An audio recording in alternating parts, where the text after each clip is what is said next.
నమస్కారం. ప్రతిధ్వని కార్యక్రమానికి స్వాగతం. సోమవారం నుంచి పార్లమెంటు వర్షాకాల సమావేశాలు ప్రారంభం కాబోతున్నాయి. రాష్ట్రపతి, ఉపరాష్ట్రపతి ఎన్నికలు, మరోవైపు సరిహద్దుల్లో చైనా అలజడి, అమర్నాథ్ యాత్రపై ఉగ్రవాదుల దాడి, కాశ్మీర్ తాజా పరిస్థితి, జీఎస్టీ అమలులోకి రావడం వంటి కీలక అంశాలతో ఈ సమావేశాలకు అత్యంత ప్రాధాన్యం ఏర్పడింది. ఈ నేపథ్యంలో నిన్న విపక్షాలతో జరిగిన భేటీలో ప్రభుత్వం పలు అంశాలపై స్పష్టత ఇచ్చింది. అంశం ఏదైనా సరే జాతి విషయాల ప్రయోజనాలకే తాము అగ్రప్రాధాన్యం ఇస్తామని భేటీ అనంతరం కాంగ్రెస్ సీనియర్ నేతలు చెప్పారు. ముఖ్యంగా చైనా విషయంలో ప్రభుత్వానికి బాసటగా నిలవాలని అన్ని విపక్షాలు భావిస్తున్నాయి. ఈ నేపథ్యంలో పార్లమెంటు వర్షాకాల సమావేశాల్లో చర్చకు వచ్చే ప్రధాన అంశాలపై ప్రతిధ్వని చర్చను చేపట్టింది. ఈ చర్చలో పాల్గొంటున్న ప్రముఖులు కె కృష్ణసాగరరావు గారు, భారతీయ జనతా పార్టీ అధికార ప్రతినిధి, ఆర్థిక అంశాల విశ్లేషకులు; డాక్టర్ ఎన్ తులసిరెడ్డి గారు, ఏపీ పిసిసి అధికార ప్రతినిధి; లంకా దినకర్ గారు, ఆర్థిక సామాజిక అంశాల విశ్లేషకులు; కుసంపూడి శ్రీనివాస్ గారు, లోక్సత్తా నాయకులు, సామాజిక అంశాల విశ్లేషకులు.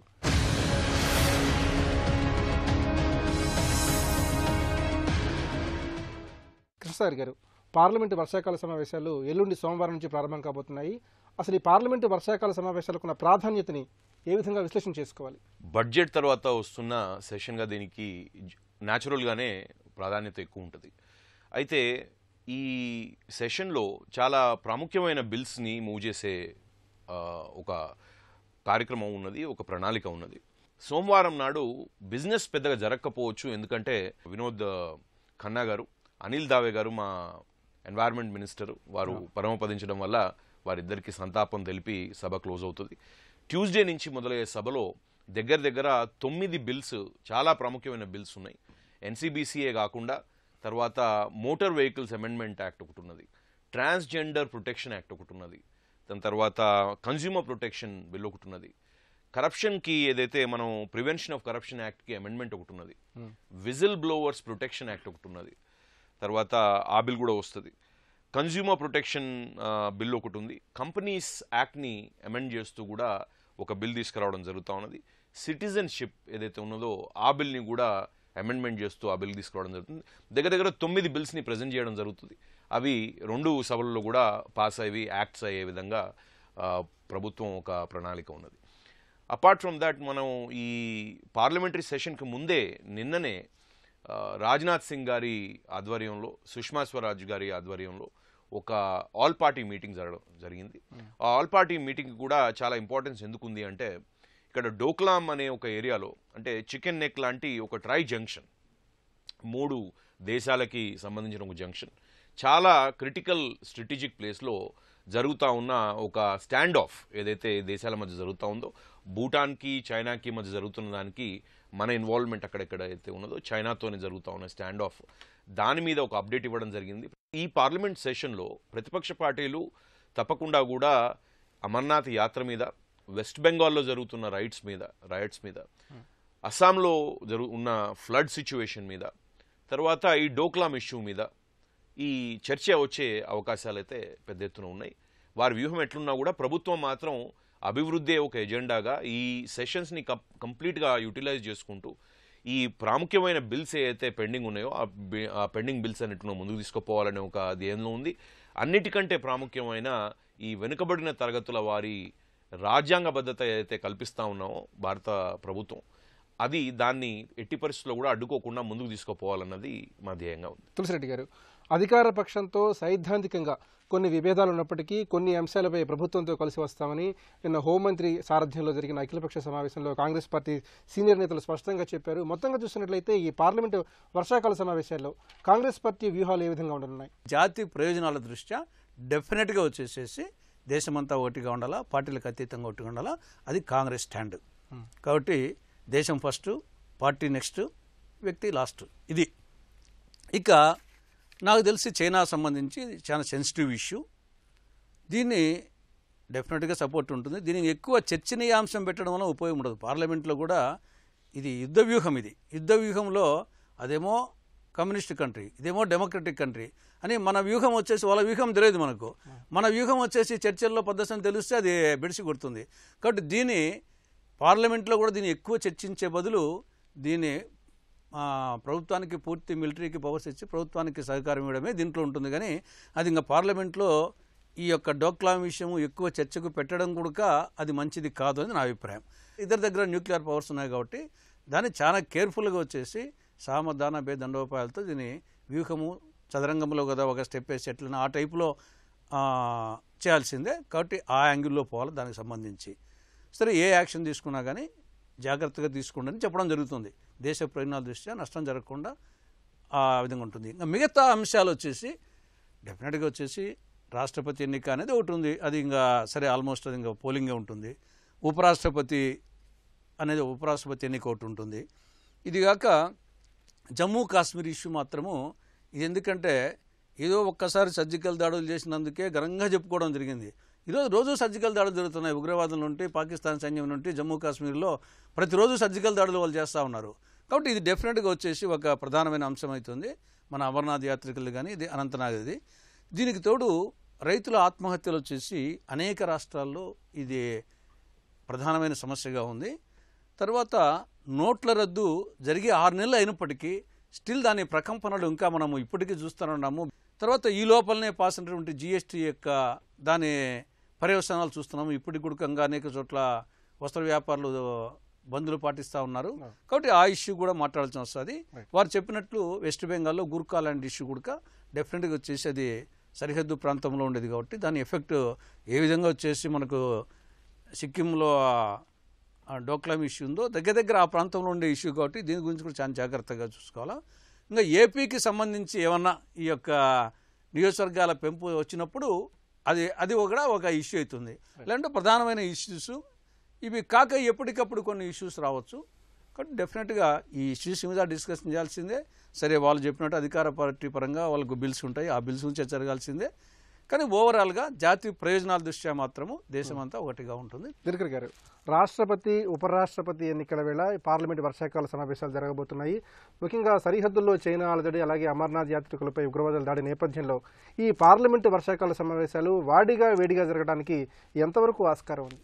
రాజ్యాంగ ప్రక్రియ అయినటువంటి రాష్ట్రపతి ఎన్నిక, ఉపరాష్ట్రపతి ఎన్నిక, దాంతోపాటు ఏ అయితే ఇప్పుడు బిల్లు పాస్ అవ్వాల్సినటువంటి వాటిలో అత్యంత కీలకమైనటువంటి కంపెనీస్ అమెండ్మెంట్ యాక్ట్ ఏదైతే ఉందో అది ఒకటి, అలాగే వెనుకబడినటువంటి వర్గాల వారికి సంబంధించిన అభ్యున్నతి కోసం పెట్టేటటువంటి బిల్లు, ఈ 2 బిల్లులు చాలా కీలకమైనవి.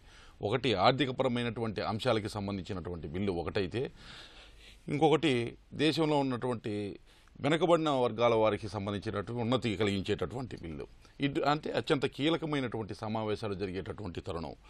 ఇటువంటి తరుణంలోనే ఒకవైపు ఏదైతే అమర్నాథ్ యాత్రలో మనం గమనించామో భక్తుల మీద దాడులు చేసినటువంటి ముష్కర మూకలు ఏవైతే ఉన్నాయో వాటిని ఏ విధంగా కట్టడి చేయాలి, వాటిని ఏ విధంగా ఎదుర్కోవాలి అనేటటువంటి అంశం చర్చకి రావటము, ఎక్కడైతే సెక్యూరిటీ గ్యాప్స్ ఉన్నాయో వాటికి సంబంధించినటువంటి అంశాల్లో కూడా కొంతవరకు అంతర్గతంగానే చర్చించుకోవాల్సినటువంటి అవసరం కూడా ఉంది. బయటికి మాట్లాడేటటువంటి అంశాలు అన్నీ ఉండకపోవచ్చు.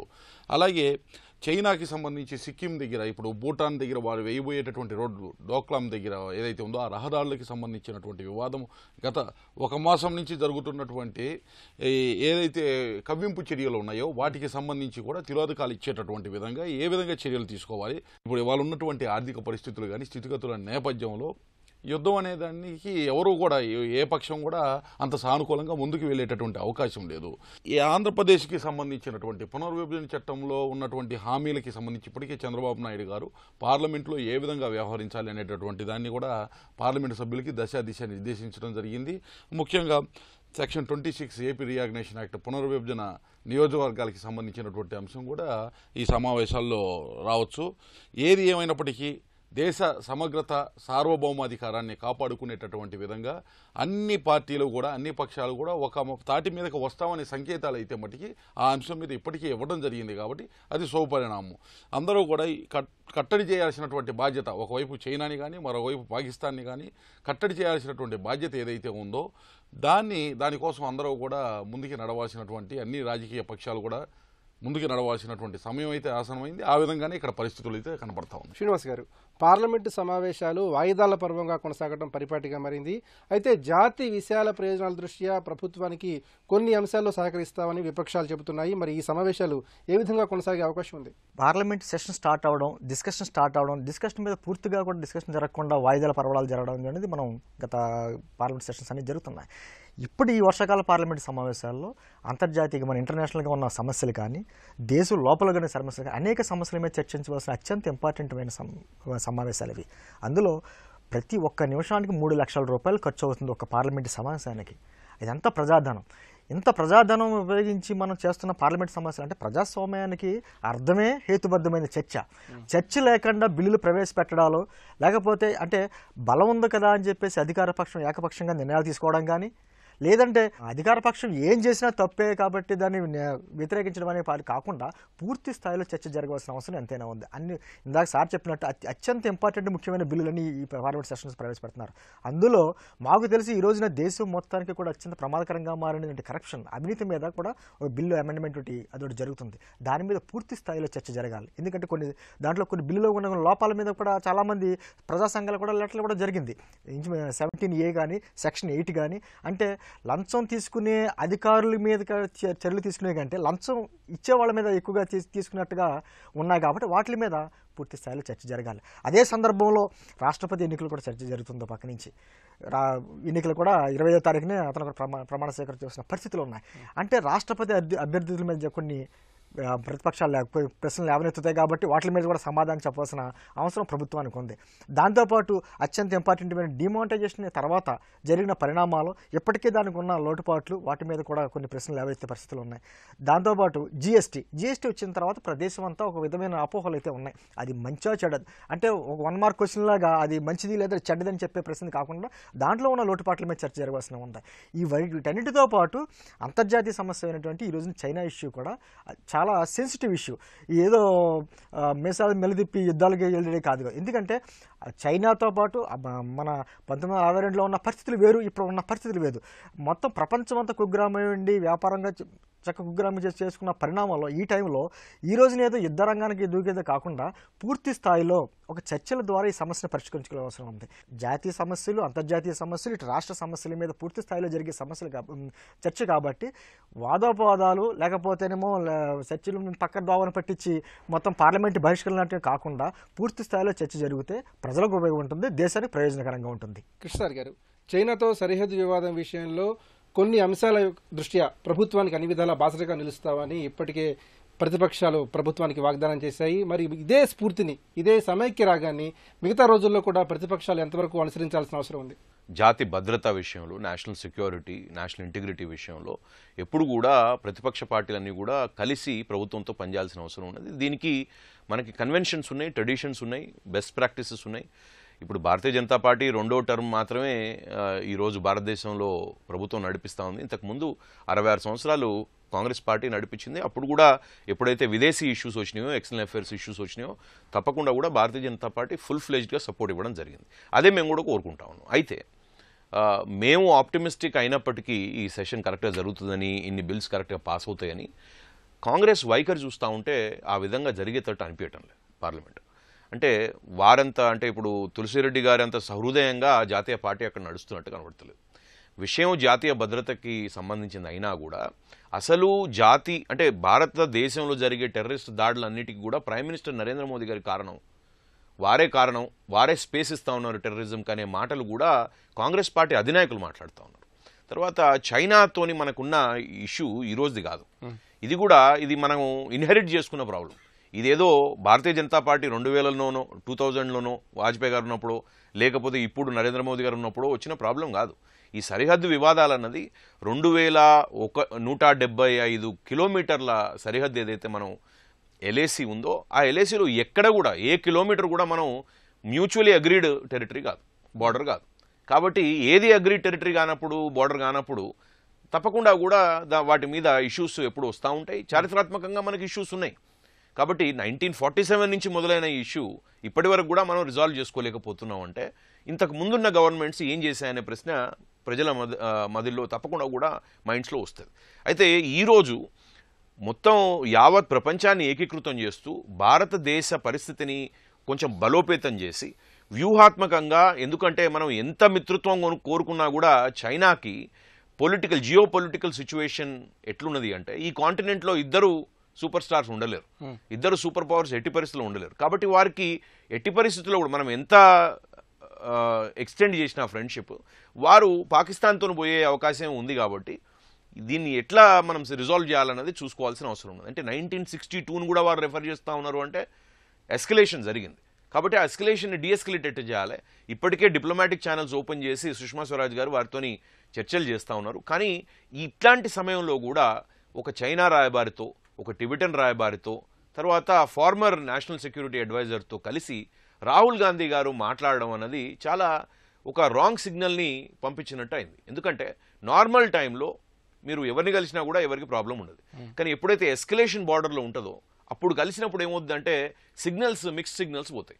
అది వేరే దేశాలకు పోతే అయితే దేశాల క్వశ్చన్లో ఉన్నాయో, అదే కాకుండా సైనికులు ఎవరైతే బార్డర్లో ఆల్మోస్ట్ ఫిజికల్గా కాంబాట్ చేస్తూ ఉన్నారో వాళ్ళకు కూడా మిక్స్ సిగ్నల్స్ పోతాయి. కాబట్టి కాంగ్రెస్ పార్టీ ఒక పరిపక్వత చెందిన పార్టీగా, ఇంత ఏజ్ ఓల్డ్ పార్టీగా, స్వతంత్ర భారతదేశాన్ని 66 సంవత్సరాలు పాలించిన పార్టీగా కొంచెం బాధ్యతాయుతంగా ప్రతిపక్ష బాధ్యతలు, హక్కులు వాళ్ళు తప్పకుండా ఉపయోగించుకోవాల్సిందే. కానీ వారి బాధ్యత ప్రతిపక్ష పార్టీగా ఏకైక అంటే సరే వారికి స్టేటస్ లేకపోయినా 44 సీట్లే ఉన్నా కూడా వారే లార్జెస్ట్ ఆపోజిషన్ పార్టీ కాబట్టి ఆ లార్జెస్ట్ ఆపోజిషన్ పార్టీకి ఉండాల్సిన పెద్ద మనిషి తనం, తర్వాత ఆ డిగ్నిటీ అండ్ డీసెన్సీని వారు చూపించి అభివృద్ధి నిరోధక పార్టీగా మిగిలిపోవద్దని మేము వారిని కోరుకుంటాం. తులసిరెడ్డి గారు, పార్లమెంటు వర్షాకాల సమావేశాలు సజావుగా కొనసాగడానికి విపక్షాలు ఎంతవరకు కలిసి వస్తాయి? ప్రతిపక్ష పార్టీ మేము సంపూర్ణ మద్దతు ఇస్తామని చెప్పినప్పుడు కూడా మళ్ళా ఇటువంటి పుల్లలు వేసినప్పుడు న్యాచురల్గా వచ్చేసి ఆడ వాదోపాదాలు జరుగుతాయి.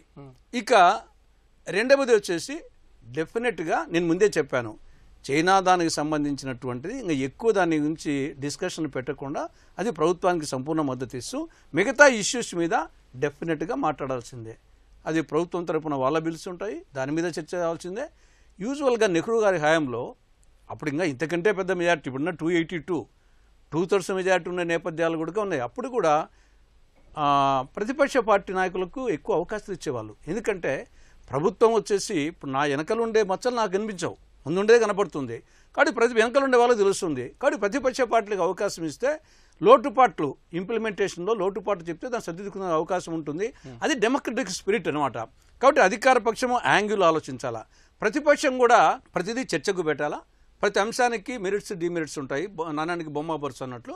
సరే అధికార పార్టీ వచ్చేసి వాళ్ళకుండే ఒకవైపు మెరిట్స్ చెప్పుకుంటుంది, ప్రతిపక్ష పార్టీ డిమెరిట్స్ పెట్టినప్పుడు సర్దుకునే అవకాశం ఉంటుంది. కాబట్టి దాన్ని చర్చ పెట్టాలి. ముందు చర్చ పెట్టకుండా ఊరికి ప్రతిష్టంభన చేసుకుంటే దానివల్ల ఎవరికీ లాభం లేదు. ఇప్పుడు మొన్న జిఎస్టీ మీదనే ఉంది, ఎరువుల మీద వచ్చేసి తగ్గించేశారు లాస్ట్ మూమెంట్లో. ఇంకా ఇప్పటికి చాలా మంది చేస్తున్నారు. రేపు జిఎస్టీ మీద చర్చ వచ్చిందనుకోండి, అటు అధికార పార్టీ వాళ్ళ అభిప్రాయాలు చెప్తారు, ప్రతిపక్షం చెప్తారు. చెప్పినప్పుడు ఇప్పుడు వస్త్ర వ్యాపారులు కానీ ఇంకోటి కానీ చెప్తారు. చేసినప్పుడు డెసిషన్ తీసుకోవచ్చు, కొన్ని తగ్గించవచ్చు. కాబట్టి చర్చ పెట్టినప్పుడే అవన్నీ బయటకు వస్తాయి. చర్చ పెట్టకుండా ఊరికే పార్లమెంటు ప్రతిష్టంభన వస్తే ఎవరికి ఉపయోగం ఉండదు. చాలా సందర్భాల్లో నేను రాజ్యసభ ఉన్నప్పుడు చూశాను కదా, ఆ క్వశ్చన్ అవర్ రద్దు చేయాలని సాటే సమస్య వచ్చేది. ఆ 1 అవర్ మాట్లాడినాక తర్వాత చేస్తే ఏముంది? ఇది ఆ పార్టీని కాదు, క్వశ్చన్ రద్దు చేయాలా ఇప్పుడే మాట్లాడాలంటారు. ఒక్క గంటకు వచ్చేసి ఏమి కొంపలు ముంచిపోతాయి. ఆ క్వశ్చన్ అవర్ మాట్లాడినాక ఇష్యూ రేజ్ చేయొచ్చు.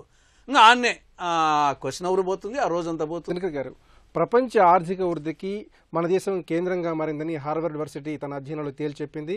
అలాగే మోదీ సర్కార్ చేపట్టిన సంస్కరణలు ముఖ్యంగా G20 దేశాలన్నీ కూడా ప్రశంసించాయి.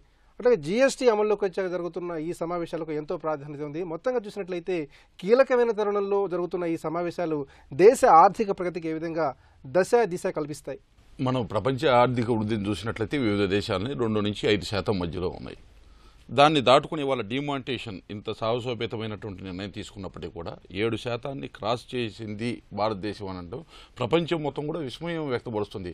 దీనికి మూల కారణం ఏంటంటే గ్రామీణ ఆర్థిక వ్యవస్థ బలోపేతంగా దేశంలో ఉండటము, వ్యవసాయకి సంబంధించినటువంటి అంశాలు, వ్యవసాయ సంబంధ పరిశ్రమలు కానీ వాటికి సంబంధించిన అంశాల్లో కూడా చాలా బలమైనటువంటి శక్తిగా ఉండటం వల్ల అది సాధ్యమైంది వాళ్ళ. దాంతోపాటు మేక్ ఇన్ ఇండియా అనేది ఒక స్ఫూర్తిగా తీసుకొని FDIస్ని అట్రాక్ట్ చేసుకునేటటువంటి ప్రయత్నం. అంటే మనం ఆశించిన స్థాయిలో రానప్పటికీ ప్రపంచంలో ఉన్నటువంటి మిగతా దేశాలతో మనం పోల్చుకున్నప్పుడు గణనీయమైనటువంటి వృద్ధి సాధించడం ఏదైతే ఉందో దాన్ని చాలా కీలకంగా చూసుకోవచ్చు.